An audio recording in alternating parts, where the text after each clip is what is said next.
We need like an intro.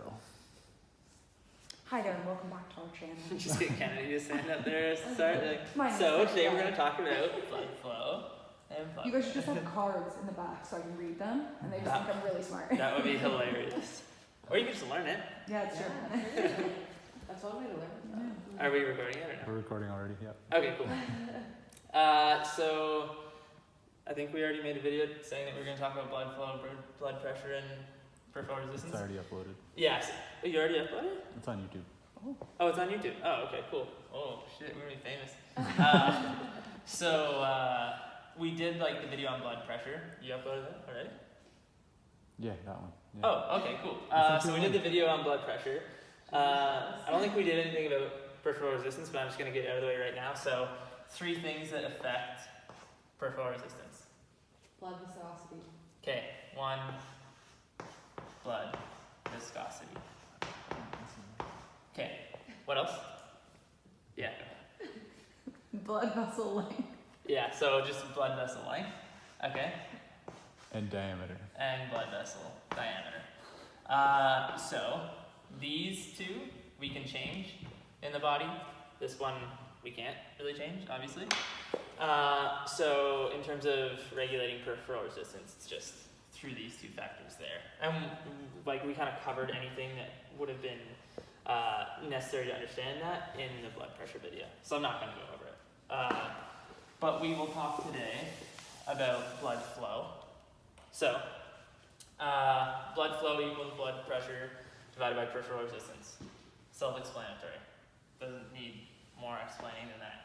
We're just going to talk about blood flow. And we're going to talk about mainly how it's regulated in all tissues via autoregulation. And then kind of just like some special things about key organs.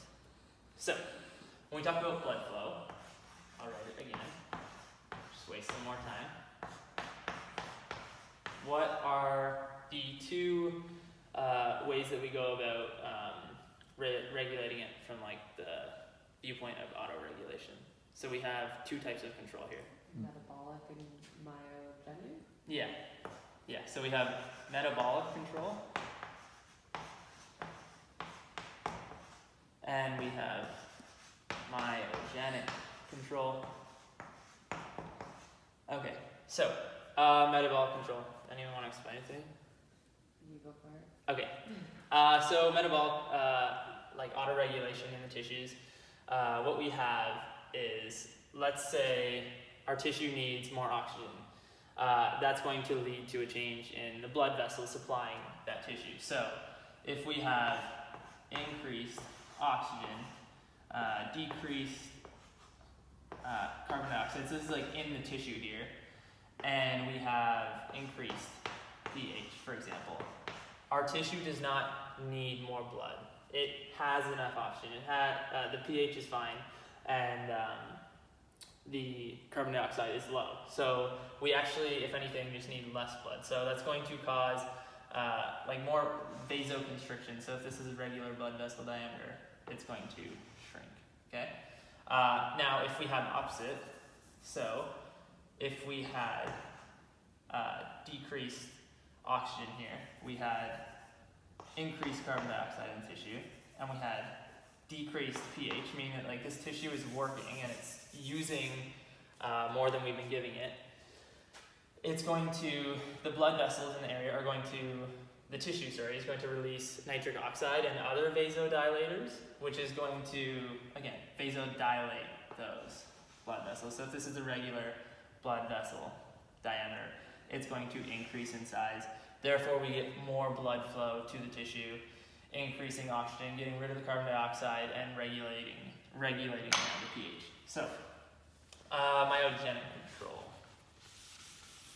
Let's talk about that next.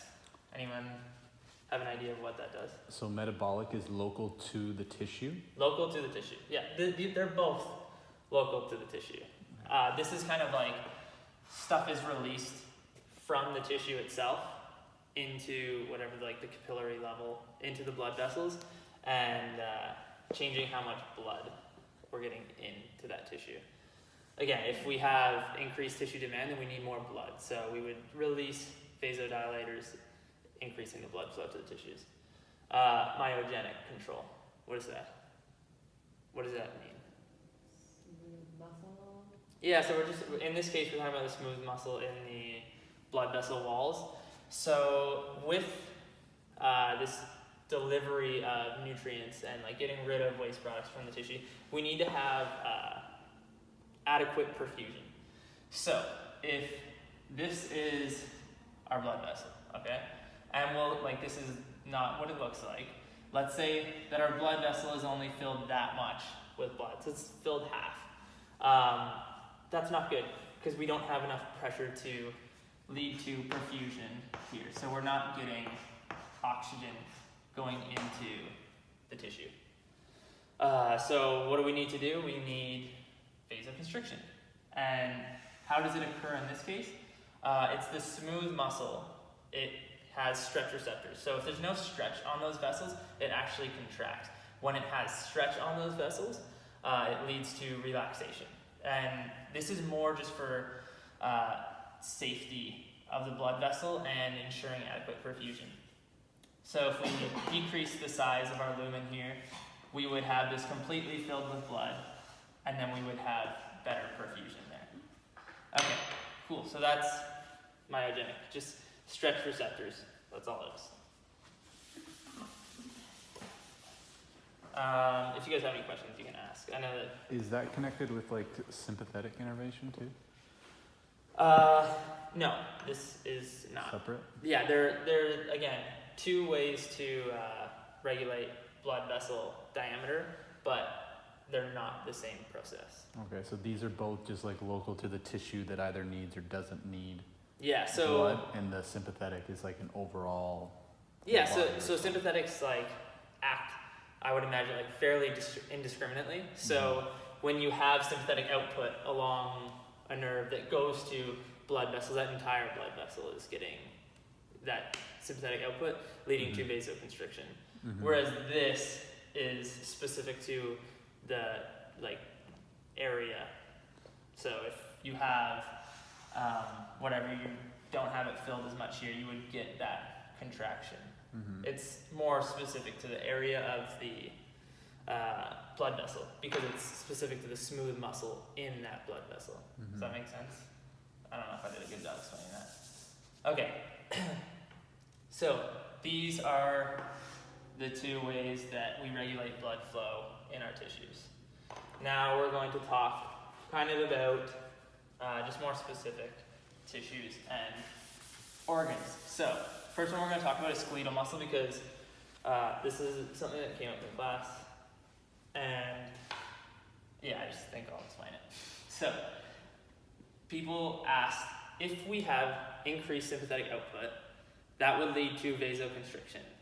That does not make sense because if you have working tissues, they need more blood. If you have vasoconstriction, they're getting less blood. And so this goes back to our autoregulation. So in this case, we'll talk about skeletal muscle, we'll just talk about metabolic autoregulation. So let's say I am running and my legs need more blood, obviously. But I have increased sympathetic output. That would lead to vasoconstriction. So what is actually happening? We're getting decreased oxygen in the working tissue. We're getting increased carbon dioxide and other waste products. And we're getting decreased pH. Now these are just like the general things that we're talking about here. That is going to lead to release of vasodilators. And in this case, the most prominent one being nitric oxide. So you get vasodilation at the level of the working tissue, while you still have vasoconstriction within the visceral field. So that means that you have decreased, let's say this is the normal, we have decreased lumen size of the blood vessels in the visceral field, and we have increased lumen size in working tissue. So now we're getting less blood to the visceral field, yes, due to that sympathetic output, and these local vasodilators are basically just overriding any sympathetic output to the working tissue, leading to increased blood flow there. So you can actually get up to 10 times increase in blood flow through those working tissues when you have this going on. I'm just going to draw it out so that you can see it. So this is the visceral field, and this is your legs. Sure. Yeah, that's the one. So the blood flow coming through from the heart, ventricle coming through here is going to be a small, like constricted via the sympathetics along this part to the visceral field, and then it's going to get bigger due to So that's the blood vasodilators. vessels there. Yeah. So smaller blood vessels now, bigger blood vessels in the working tissue. That's exactly what it looks like in real life. Okay, cool. So that's skeletal muscle, and that kind of explains that It raises question my of thing right away. what happens when we have increased sympathetic output, fight or flight response, but we need more blood to the working tissues. Well, the working tissues are going to increase their blood supply as needed through that metabolic autoregulation. Okay, cool. Skeletal muscle, done. The heart, we'll talk about. So the heart typically receives about 250 milliliters per minute of blood to the coronary arteries. Just for like background knowledge, we typically pump about 5 liters of blood per minute through systemic circulation. That's at rest. That increases like crazy as we have increased cardiac output during exercise. But so let's say that's our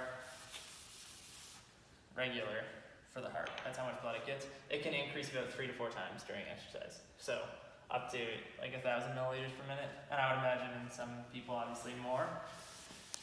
Okay. Heart. The brain gets about 750 milliliters per minute, and that needs to remain constant regardless of what state we're in. It needs lots of oxygen. So in the brain, same as before, we have that metabolic and myogenic control, and it's very sensitive to hypoxia there. So if you have low oxygen, like you're just gonna faint. That's what's going to happen. If you have low oxygen to the brain, leads to fainting. Or the, whatever medical term for it is, syncope or syncope. Yeah. Cool.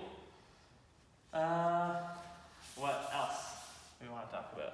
What other organs? You want to talk about the lungs, right? Yeah, so the lungs, it's the opposite of what we said. So you still have that metabolic and myogenic autoregulation, but it's opposite. So let's say in skeletal muscle, if we have low oxygen, low pH, and increased CO2, that's going to lead to vasodilation because the tissue needs more blood. If we had the same thing happening in the lungs, we would actually get vasoconstriction because the tissue itself, the lungs, have low oxygen, meaning that it's good. We're getting lots of oxygen into the blood already. There's no need to bring more blood there to take more oxygen because we don't have much. You're doing good. Okay. What else? The liver. So the liver, that's it. Receives the portal vein. What do we have here? We have this splenic and superior mesenteric vein. So it receives blood from the intestines, bringing nutrients to the liver. The hepatocytes in the liver process those nutrients, but they also process any pathogens or like debris that comes in through the intestines, anything that makes it through there. Okay. We had any other organs that we wanted to talk about? I'm trying to think. I feel like they're... Did you want to talk Yeah, the skin. The skin. We want to talk about the skin. Okay, the skin.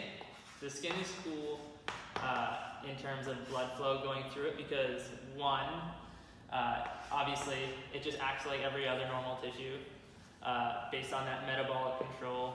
If it needs more oxygen, we get vasodilation. So it's a big blood vessel. So normal blood vessel is a big blood vessel. If it needs more oxygen, if there's too much carbon dioxide in the skin, again, just because it's like any other normal working tissue. But it can also serve as a means of a blood reservoir. So storing blood. And it also helps us to regulate temperature by bringing blood to the surface so that that heat can be radiated outwards. So temperature regulation.